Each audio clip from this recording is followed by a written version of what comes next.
जय हिंद दोस्तों। जैसा कि आप सबने हमारी पिछली वीडियो को देखा था, पिछली वीडियो में मैंने आपको किस प्रकार से हमारे संविधान का निर्माण हुआ था ये सारी जानकारी आप सबको दे दी थी। हमारे संविधान को 26 नवंबर 1949 में पारित किया गया, 26 जनवरी 1950 को लागू कर दिया गया था। इस बात को आपको ध्यान रखना है कि डॉक्टर भीमराव अंबेडकर की 125वीं जयंती के अवसर पर भारत सरकार ने घोषणा की है कि प्रत्येक 26 नवंबर को भारत में संविधान दिवस मनाया जाएगा। 26 नवंबर कुछ विशेष तिथि भी थी क्योंकि इस दिन हमारे संविधान की 15 अनुच्छेद लागू की गई थी। इन अनुच्छेदों को उस दिन लागू करना आवश्यक था और शेष अनुच्छेदों को जो लागू किया गया था वो आपका 26 जनवरी 1950 को किया गया था। लगभग सारी जानकारी संविधान किस प्रकार से बना था ये मैं आपको लास्ट वीडियो में दे चुका हूँ। अब हमारे संविधान से जुड़े हुए कुछ तथ्य हैं जो अक्सर पेपर में आते हैं, उन पर आज हमें जरा चर्चा करनी है। उसके बाद हम पढ़ेंगे कि हमारे संविधान में किस देश से क्या क्या जानकारी ली गई है। देखिए साहब, एक बात आपको मैंने बताया है कि जो संविधान सभा थी, ये संविधान सभा क्या करती है, हमारे संविधान का निर्माण करती है। इसके जो अध्यक्ष डॉक्टर राजेंद्र प्रसाद थे, संवैधानिक सलाहकार बी.एन. राव थे, उपाध्यक्ष आपके टी.टी. कृष्णाचारी और एस.सी. मुखर्जी थे। जबकि एक और व्यक्ति का आपको ध्यान रखना है कि जो ये संविधान सभा थी, इस संविधान सभा का एक सचिव और थे साहब। ये जो सचिव थे, इन सचिव का नाम था साहब आपका H.B.R. अयंगर इनका नाम था। ये नाम आपको ध्यान रखना है। ये संविधान सभा के साथ आपके सचिव बनाए गए थे। ये मैंने पिछली वीडियो में नहीं बताया था, इस बार आपको ध्यान रखें। अगला हमारे संविधान से जुड़ी हुई एक और बात समझेंगे साहब। हमारे संविधान की एक विशेषता है कि हमारा संविधान साहब एक हस्तलिखित संविधान है। हस्तलिखित संविधान आप समझते हैं, जो संविधान हाथ से लिखा जाए उसको क्या कहा जाएगा साहब, आपका हस्तलिखित संविधान है। इसे हाथ से लिखने वाले जो व्यक्ति थे, इनका नाम थोड़ा सा लंबा है, प्रेम बिहारी नारायण राय जादा। प्रेम बिहारी नारायण राय जादा इनका नाम था। ये नाम आपको ध्यान रखना है साहब। इनके द्वारा ये हाथ से लिखा गया था। इनसे जुड़ी हुई कुछ एक और बात आपको ध्यान रखनी है। वो क्या बात ध्यान रखनी है कि प्रेम बिहारी नारायण राय जादा ने इसको हाथ से लिखने से पहले एक शर्त ये रखी थी कि ये बदले में वेतन प्राप्त नहीं करेंगे। इस वेतन के बदले में इनका नाम प्रत्येक पेपर पर लिखा जाए। तो प्रेम बिहारी नारायण राय जादा वह व्यक्ति है जिनका नाम पूरे के पूरे पेपर पर या संविधान के हर पेपर पर लिखा गया है। एक और बात ध्यान रखना है कि ये जो संविधान हमारा लिखा गया है, ये संविधान साहब आपका मुख्य तौर पर दो भाषा में लिखा गया है। एक भाषा तो साहब इसकी है हिंदी, और दूसरी जो भाषा है वो भाषा है साहब आपकी अंग्रेजी। ये बात आप ध्यान रखेंगे।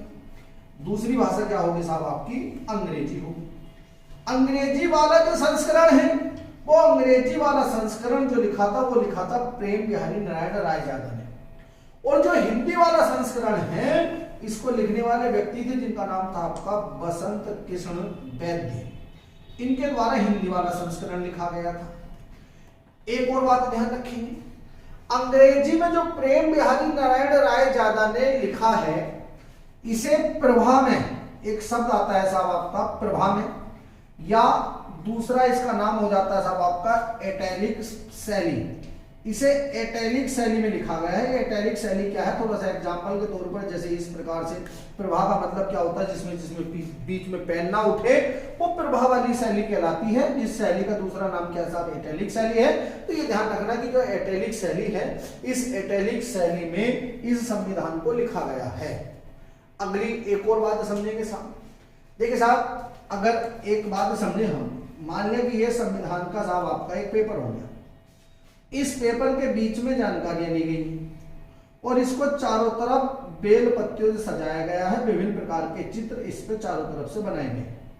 ये बेल पत्ती या चित्र बनाना, इसको सौंदर्यीकरण कह सकते हैं साहब, कि ये क्या हो गया आपका सौंदर्यीकरण इसको कहा जाएगा। तो ये जो सौंदर्यीकरण था, ये सौंदर्यीकरण करने वाले दो व्यक्ति थे साहब। ये सौंदर्यीकरण करने वाले पहले व्यक्ति का नाम था साहब आपका नंदलाल घोष, और दूसरे जो व्यक्ति थे इनका नाम था साहब आपका राम मनोहर सिन्हा। इनके द्वारा इसका सौंदर्यीकरण किया गया था। ध्यान रखना है साहब, ये दोनों के दोनों जो व्यक्ति थे एक आश्रम से जुड़े हुए थे जिसका नाम था साहब आपका शांति निकेतन। शांति निकेतन, इस आश्रम से ये दोनों के दोनों कलाकार आपके जुड़े हुए थे। शांति निकेतन शब्द आया, यहां से भी दो तीन बातें आप समझ लीजिए साहब। शांति निकेतन की अगर बात की जाए तो शांति निकेतन की स्थापना सन 1901 में रविंद्रनाथ टैगोर के द्वारा की गई थी। गुरुदेव रविंद्रनाथ टैगोर ने इसकी स्थापना की थी और ये कलकत्ता के पास में है, कलकत्ता के निकट स्थित है। प्रारंभ में साहब आपका शांति निकेतन जो बनाया गया था एक आश्रम बनाया गया था। लगभग 4-5 बच्चों को शिक्षा देने के साथ इसकी शुरुआत की थी रविंद्रनाथ टैगोर ने। आगे चलने पर भारत सरकार ने इसको 1901 में, सॉरी ब्रिटिश सरकार ने इसको 1921 में विश्व भारती विश्वविद्यालय में बदल दिया। यानी कि ये जो शांति निकेतन था ये विश्व भारती विश्वविद्यालय में बदल गया था। ये भी बात आपको ध्यान रखनी है। तो सवाल आ जाए कि साहब विश्व भारती विश्वविद्यालय कहां पर स्थित है? ये पश्चिम बंगाल में और कलकत्ता के निकट स्थित है। ये बात आपको ध्यान रखनी है। इसी के कलाकार हुआ करते थे। कलाकार का नाम था साहब आपका नंदलाल घोष और राम मनोहर सिंह। एक और बात थोड़ी सी हमें थोड़ा अलग जाकर के डीप जाकर के थोड़ी सी बात समझनी है। देखिए साहब प्रस्तावना, ये प्रस्तावना जो है ये थोड़ा सा एक और बात समझनी है प्रस्तावना। वैसे प्रस्तावना पर आगे चल करके डीप चर्चा करेंगे, मगर थोड़ी सी एक और बात ध्यान रखना है कि इस प्रस्तावना को लिखने वाले जो व्यक्ति थे इनका नाम था साहब आपका प्रेम बिहारी नारायण राय जादा। ये तो मैं आपको पहले भी बता चुका हूं कि इन्होंने अपने हाथ से इसको लिखा था। यहां पर एक और समझने वाली बात क्या है कि जो प्रस्तावना थी, इस प्रस्तावना का जो सौंदर्यीकरण किया था वो सौंदर्यीकरण इसका करने वाले व्यक्ति थे जिनका नाम था राम मनोहर सिन्हा। इसका नंदलाल घोष ने सौंदर्यीकरण नहीं किया था, इसका सौंदर्यीकरण जो किया था वो किया था राम मनोहर सिन्हा ने। अब हिंदी वाला जो संस्करण था ये लिखा था साहब आपका बसंत किशन वैद्य ने, मगर इसका जो सौंदर्यीकरण किया था, इसका सौंदर्यीकरण करने वाले व्यक्ति थे साहब आपके नंदलाल घोष। इनके द्वारा सौंदर्यीकरण किया गया था। संविधान की अगर बात की जाए मुख्य तौर पर 3 प्रति तैयार हुई थी, 3 कॉपियां इसकी तैयार हुई थी। तो आज की तारीख में हीलियम के बॉक्स में नई दिल्ली में रखी हुई है। 3 प्रतिलिपि इसकी साहब आपकी तैयार की गई थी। तो ये कुछ संविधान सभा से एक और बात आपको ध्यान रखनी है, वो क्या कि संविधान सभा का जो प्रतीक बनाया गया था वो प्रतीक क्या बताया गया था साहब आपका हाथी बताया गया था। हाथी को इसका प्रतीक बनाया गया था संविधान सभा। तो ये कुछ संविधान से जुड़े हुए तथ्य हैं, मैं समझता हूं आपकी समझ में आए होंगे। हाथ के आदमी को याद भी करना है। और हाँ एक और बात आपको ध्यान रखनी है, देखिए साहब हम जितनी भी बातें मैं आपको वीडियो के माध्यम से दे रहा हूँ ये आपको एक कॉपी पेन लेना है और इनको अपने आप अपनी भाषा में नोट्स बनाने हैं। मैं अक्सर क्लास में भी आपको बताता हूँ साहब कि देखिए मेहनत तो टीचर करता ही है, टीचर के साथ साथ उससे ज्यादा मेहनत स्टूडेंट को करनी पड़ती है।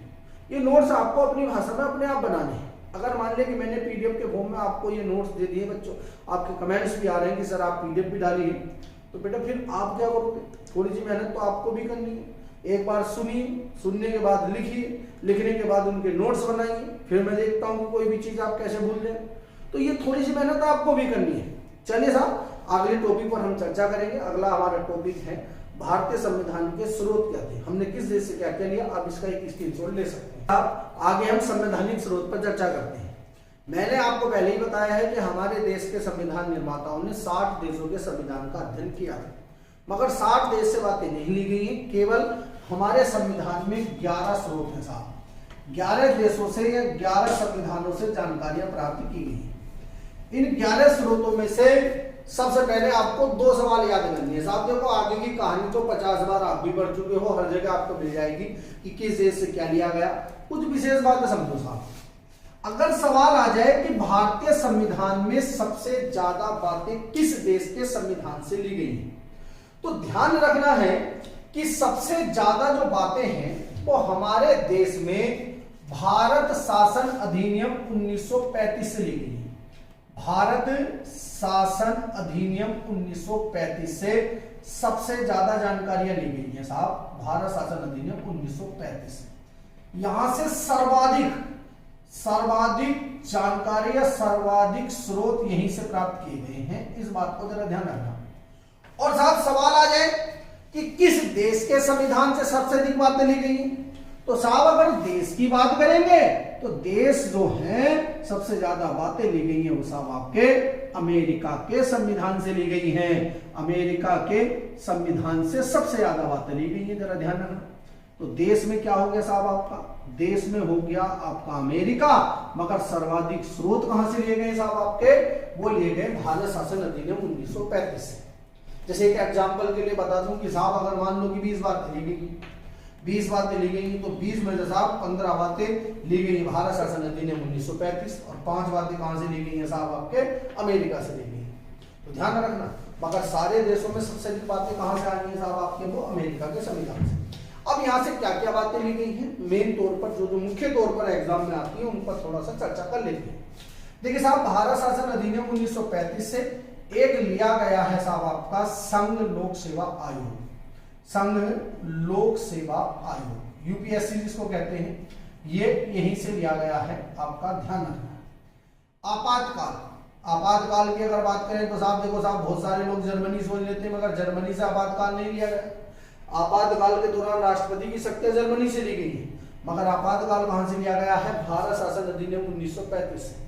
अगला लिया गया साहब आपका राज्यपाल का कार्यालय, किस प्रकार से गवर्नर का काम करेगा, किस प्रकार से गवर्नर की नियुक्ति होगी, सारी चीजें जो ली गई है वो कहां से ली गई है, भारत शासन अधिनियम 1935 से। इसके अलावा साहब आपका न्यायपालिका की शक्ति, जो हमारा न्यायपालिका है, इस न्यायपालिका की सर्वोच्च शक्ति ये कहां से ली गई है साहब आपके भारत शासन अधिनियम 1935 से ली गई।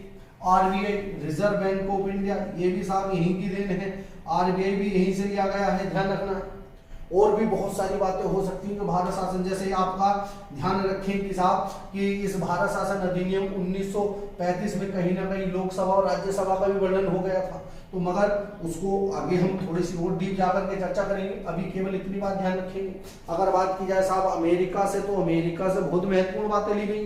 पहले आप जरा एक बात समझिए साहब, एक भारत एक पद है, वो पद है साहब राष्ट्रपति। राष्ट्रपति भारत में शासन प्रमुख होता है, तो राष्ट्रपति की जितनी शक्तियां हैं वो शक्ति तो ली गई है साहब आपके ब्रिटेन के संविधान से, क्योंकि ब्रिटेन की महारानी के पास भी नाम मात्र की शक्ति है और भारत के राष्ट्रपति के पास भी नाम मात्र की शक्ति है। मगर जो शासन प्रमुख का पद है, उस पद का जो नाम है वो नाम कहां से लिया गया है, अमेरिका से लिया गया है। इसको आप स्पष्ट कर लें साहब, तो मैं यहां पे लिख सकता हूं शासन प्रमुख का नाम, शासन प्रमुख का नाम ये कहां से लिया गया है साहब आपका अमेरिका से। और शासन प्रमुख का नाम क्या रहेगा हमारे देश में साहब आपका राष्ट्रपति। दूसरा क्या लिया गया है, उपराष्ट्रपति का पद। ये जो उपराष्ट्रपति होगा, इस उपराष्ट्रपति का पद भी कहां से लिया गया साहब आपका अमेरिका के संविधान से लिया गया। सबसे इंपोर्टेंट बात क्या है साहब आपका, राष्ट्रपति को पद से हटाने की जो प्रक्रिया होती है उसको क्या कहते हैं साहब आपका महाभियोग, ये भी अमेरिका के संविधान से लिया गया है। सबसे ही ज्यादा इंपोर्टेंट, मैं इसको पेन चेंज करके भी लिख देता हूं साहब आपका मौलिक अधिकार। ये मौलिक अधिकार भी कहां से लिए गए साहब आपका अमेरिका के संविधान से लिए गए हैं, ये सबसे ज्यादा पेपर में आता है। अगला बात समझेंगे साहब, हाई कोर्ट और सुप्रीम कोर्ट के न्यायाधीशों को पद से हटाने की प्रक्रिया, हाई कोर्ट व सुप्रीम कोर्ट के न्यायाधीशों को हटाने की प्रक्रिया, न्यायाधीशों को पद से हटाने की जो प्रक्रिया है ये भी साहब यहीं से ली गई है, इस बात को जरा ध्यान रखना है आपको। अगली बात समझेंगे साहब न्यायिक पूर्वालोकन, ये न्यायिक पूर्वालोकन की प्रक्रिया यहीं से ली गई है। ये न्यायिक पूर्वालोकन क्या होता है जरा इसको समझ लेंगे साहब। अगर मान लें कि साहब किसी भी न्यायालय ने कोई गलत निर्णय दे दिया या अधिकार क्षेत्र से बाहर निर्णय दे दिया, तो उससे ऊपर का जो न्यायालय होगा वो उस मामले को अपने पास बुला सकता है, उसको दोबारा से जांच कर सकता है। इसको क्या कहते हैं साहब आपका न्यायिक पूर्वालोकन कहते हैं। जैसे एक बात समझ लें साहब, हमारे यहाँ पर न्यायालय 3 स्तर के हैं। सबसे नीचे साहब आपका डिस्ट्रिक्ट कोर्ट है, डिस्ट्रिक्ट कोर्ट के ऊपर आपका हाई कोर्ट है और हाई कोर्ट से ऊपर क्या है साहब आपका सुप्रीम कोर्ट है। मान लें कि साहब डिस्ट्रिक्ट कोर्ट ने कोई गलत निर्णय दे दिया, या अपने अधिकार क्षेत्र से बाहर निर्णय दे दिया, तो हाई कोर्ट या सुप्रीम कोर्ट के पास ये अधिकार है कि वो इस निर्णय को या इस मुकदमे को अपने पास बुला सकते हैं या इसकी दोबारा से जांच भी कर सकते हैं। तो यही जो प्रक्रिया, ये प्रक्रिया क्या कहलाती है आपकी, न्यायिक पूर्वालोकन। और अमेरिका के संविधान से और क्या लिया गया है साहब आपका, संविधान की सर्वोच्चता, जो संविधान होगा वो सर्वोच्च होगा, तो संविधान की सर्वोच्चता, ये सर्वोच्चता भी कहां से ली गई है साहब, आपके अमेरिका के संविधान से दी गई है, जरा ध्यान रखना। अगली एक और बात ध्यान रखेंगे, न्यायपालिका की स्वतंत्रता। ये जो न्यायपालिका है, ये न्यायपालिका स्वतंत्र रहेगी, इसके ऊपर किसी का हस्तक्षेप नहीं होगा। यही न्यायपालिका की स्वतंत्रता भी अमेरिका के संविधान से ली गई है। बहुत सारी बातें, जैसे सेना में सर्वोच्च कमांडर, सेना का सर्वोच्च कमांडर जो होगा वो भारत का राष्ट्रपति होता है, तो सेना का सर्वोच्च कमांडर का जो पद है, सर्वोच्च कमांडर का पद जो है, ये पद भी कहां से लिया गया साहब आपका, अमेरिका के संविधान से लिया गया। बहुत सारी बातें दी गई, मुख्य तौर पर आपको यही बात ध्यान रखनी है जो अक्सर पेपर में आती है। एक और बात, एक और देश देखेंगे, फिर आगे हम चर्चा करेंगे। एक और देश है साहब जिसका नाम है आपका ब्रिटेन। ब्रिटेन से क्या क्या लिया गया है, ब्रिटेन से बहुत सारी बातें आपके पेपर की दृष्टि से इंपॉर्टेंट है साहब। ब्रिटेन से एक ली गई है साहब आपकी एकल नागरिकता। ये एकल नागरिकता बहुत ज्यादा इंपॉर्टेंट है। वैसे नागरिकता के टॉपिक में और ज्यादा डीप चर्चा करूंगा, केवल आपको इतना बता देता हूँ।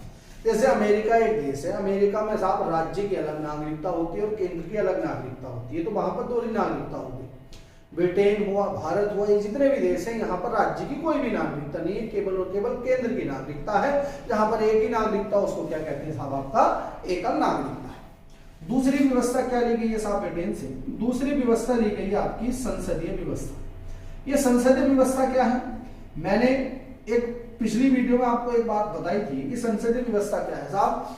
दो सदन हो गए, जैसे ब्रिटेन की संसद की बात करें तो वहां पर House of Lords, House of Commons और वहां की महारानी, तीनों से मिलकर के ब्रिटेन की पार्लियामेंट बनी है। ऐसे ही भारत में लोकसभा, राज्यसभा और राष्ट्रपति से मिलकर के बनी सेम व्यवस्था है। तो इसी सेम व्यवस्था को क्या कहते हैं आपका, संसदीय व्यवस्था। ये भी हमारे ब्रिटेन से ली गई है। आगे देखिए साहब, द्विसदनात्मक व्यवस्था। द्विसदनात्मक का मतलब क्या है, जैसे ब्रिटेन में दो सदन है, ऐसे ही हमारे देश में भी दो सदन होंगे, लोकसभा और राज्यसभा। ये व्यवस्था भी हमने ब्रिटेन से ली है। एक और बात समझेंगे साहब, विधि निर्माण की प्रक्रिया। विधि का मतलब कानून, विधि निर्माण की प्रक्रिया, निर्माण की प्रक्रिया।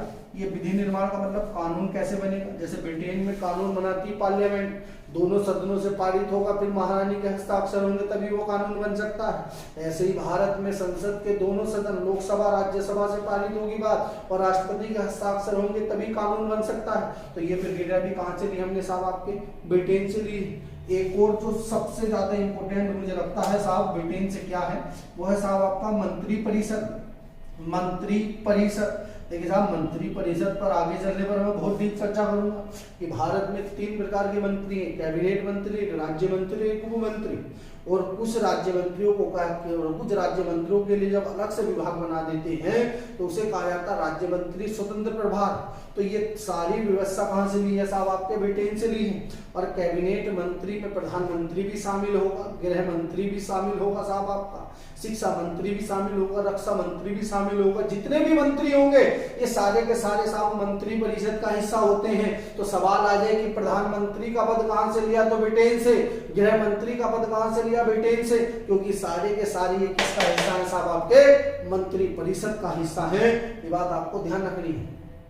अगला देश देखेंगे साहब, अगले देश पर अभी चर्चा करते हैं, एक आप स्क्रीनशॉट ले लें। अगला देश देखते हैं साहब, अगला देश है फ्रांस। अभी छोटे छोटी सी जानकारी यहां से ली गई है। फ्रांस, फ्रांस से ली गई है साहब आपकी गणतंत्रात्मक व्यवस्था। ये गणतंत्रात्मक व्यवस्था क्या होती है, इनको समझने का समय आ गया है, जरा समझना है साहब। देखिए 3 प्रकार की शासन व्यवस्था होती है। एक व्यवस्था होती है साहब जिसको कहा जाता है राजतंत्र, एक व्यवस्था होती है जिसको कहा जाता है साहब आपका लोकतंत्र, और एक और व्यवस्था होती है जिसको कहा जाता है साहब आपका गणतंत्र। और कहीं कहीं पर आपको एक और व्यवस्था मिल सकती है देखने को जिसको कहा जाता है आपका सेना तंत्र। ठीक है साहब, जैसे अभी लगा हुआ है म्यांमार देश के अंदर सेना तंत्र। इन चारों शब्दों को जरा आप समझ लीजिए। मुख्य तौर पर आपके लिए 3 शब्द। देखिए साहब, शासन प्रमुख। शासन प्रमुख उस व्यक्ति को कहा जाता है जिसके पास शासन चलाने की शक्ति हो, वो शासन प्रमुख होता है। जैसे भारत में राष्ट्रपति है, मगर चूंकि भारत का राष्ट्रपति शासन प्रमुख है, एक प्रकार से कह सकते हैं देश का राजा है, तो ये अपना काम अपने आप नहीं करता, तो ये अपने काम को करने के लिए एक व्यक्ति की नियुक्ति कर देता है जिसको प्रधानमंत्री कहते हैं। वो आगे हम चर्चा करेंगे। तो जहां पर भी शासन प्रमुख का चुनाव ना हो, ये जो शासन प्रमुख है इसका चुनाव ना हो, वंश के आधार पर शासन प्रमुख की नियुक्ति की जाए, उस व्यवस्था को कहा जाता है आपका राजतंत्र। जैसे सऊदी अरब हो गया, यूएई हो गया, ब्रिटेन हो गया, इन देशों में शासन प्रमुख का चुनाव नहीं होता है साहब। यहां पर जो अगला व्यक्ति गद्दी पर बैठता है वो वंश के आधार पर बैठता है। जैसे वर्तमान समय में महारानी बैठी हुई है, तो आगे जो अगला वहां का शासक बनेगा वो महारानी का कोई ना कोई परिवार का सदस्य बनेगा। तो जहां पर शासन प्रमुख का चुनाव ना हो और वंश के आधार पर नियुक्ति की जाए, उस व्यवस्था को कहा जाता है आपका राजतंत्र। अगली व्यवस्था देखते हैं साहब आपका लोकतंत्र। लोकतंत्र का मतलब क्या होता है? जहां पर शासन प्रमुख का चुनाव जनता के द्वारा किया जाए। जहां पर शासन प्रमुख का जो चुनाव है वो चुनाव जनता के द्वारा किया जाए, वहां पर जो शासन व्यवस्था होती है उसको क्या कहते हैं साहब? आपका लोकतंत्र कहते हैं। जहां पर शासन प्रमुख का चुनाव हो, ध्यान रखना है, शासन प्रमुख का क्या हो जाए वहां पर साहब? आपका चुनाव हो। वो जो देश होगा या वहां पर जो शासन व्यवस्था होगी वो क्या होगी? आपकी गणतंत्र होगी। देखिए साहब, चुनाव हो तो वहां पर क्या होगी? आपकी गणतंत्र होगी। तो राजतंत्र और गणतंत्र को एक साथ लेंगे आप। जहां पर शासन प्रमुख का चुनाव ना हो और वंश के आधार पर नियुक्ति की जाए, वहां पर राजतंत्र हो गया।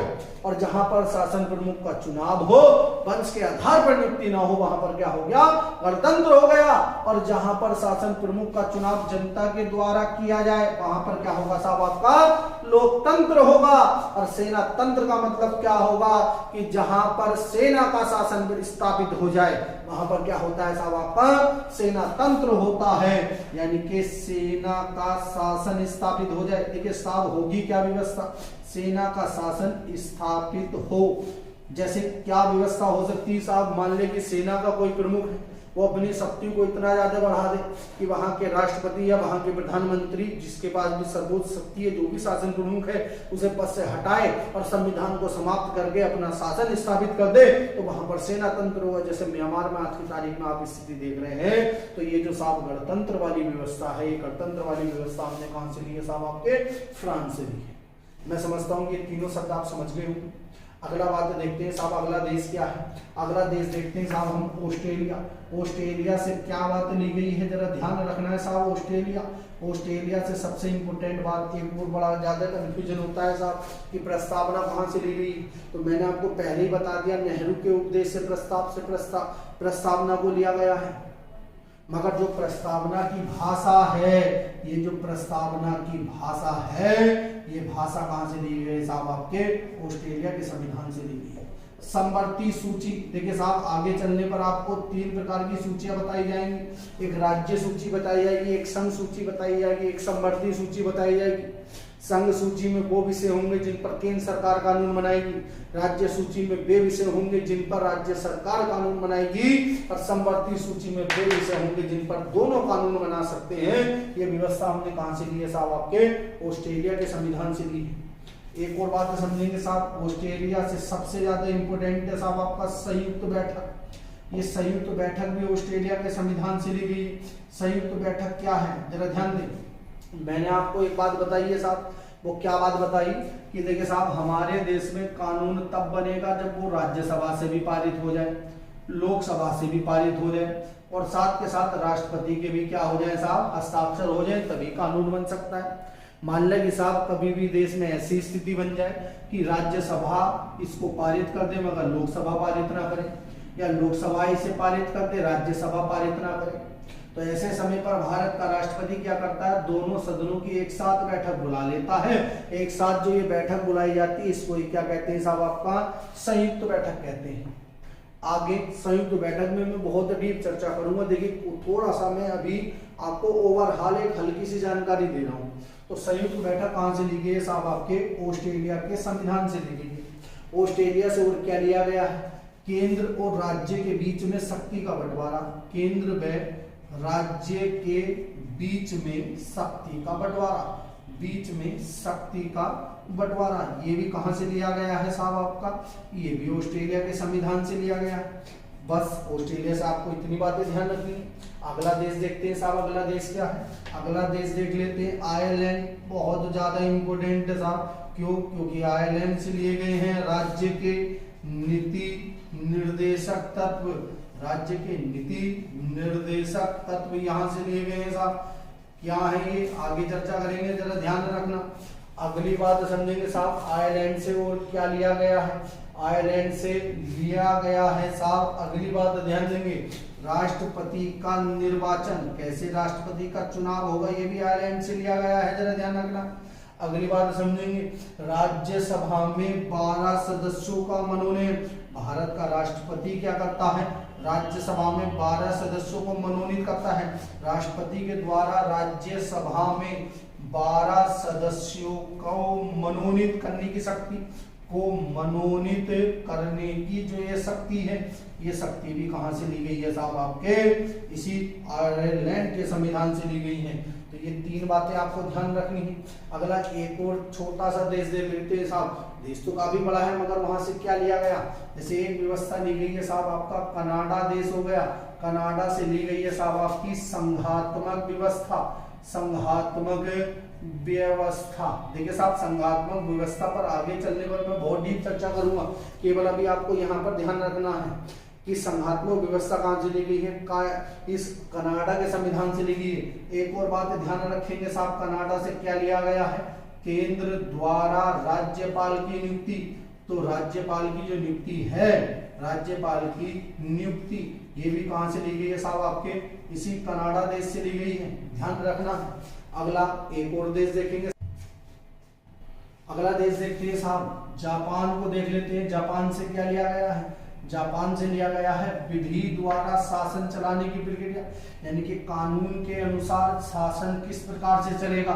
तो ये प्रक्रिया कहां से ली गई है? जापान के द्वारा, विधि द्वारा शासन, विधि के अनुसार शासन चलाना, ये कहां से लिया गया साहब? आपका जापान से लिया गया है। अगला देखेंगे साहब, हम जर्मनी को देख लेते हैं जरा। जर्मनी से आपातकाल के दौरान राष्ट्रपति की मौलिक अधिकार समाप्त करने की शक्ति, आपातकाल के दौरान राष्ट्रपति के द्वारा मौलिक अधिकार समाप्त करने की शक्ति,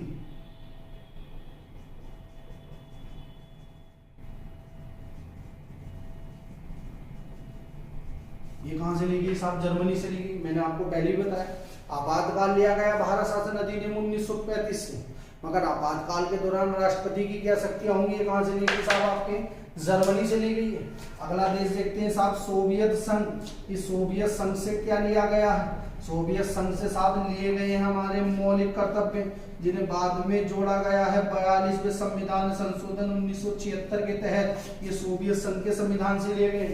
प्रस्तावना में 3 शब्द बाद में शामिल हुए हैं साहब। एक शब्द है साहब आपका समाजवाद, दूसरा है साहब आपका धर्मनिरपेक्ष, धर्मनिरपेक्ष शब्द, और तीसरा एक और शब्द है साहब जिसका नाम है अखंडता। ये तीनों शब्द भी कहां से लिए गए हैं साहब? आपके ये भी सोवियत संघ के संविधान से लिए गए। ये भी बात आपको ध्यान रखनी है कि साहब ये 3 शब्द कहां से लिए गए? सोवियत संघ के संविधान से लिए गए। और एक और देश देख लेते हैं साहब, दक्षिण अफ्रीका। दक्षिण अफ्रीका से क्या लिया गया है? दक्षिण अफ्रीका से ली गई है साहब आपके संविधान संशोधन करने की प्रक्रिया। संविधान में संशोधन, अनुच्छेद 368 संविधान संशोधन की प्रक्रिया, ये प्रक्रिया भी कहां से ली गई है साहब? आपके दक्षिण अफ्रीका से ली गई है। इस प्रकार आपने देख लिया कि 11 देशों के संविधान से क्या क्या बातें ली गई हैं। मैं समझता हूं कि आप सबकी समझ में आया हो। फिर भी इससे जुड़े हुए जितने भी क्वेश्चन होंगे मैं कोशिश करूंगा कि आपको पीडीएफ के फॉर्म में दे दी है। आशा करता हूं कि ये क्लास आपकी समझ में आई होगी। आज के लिए इतना ही, धन्यवाद, जय हिंद।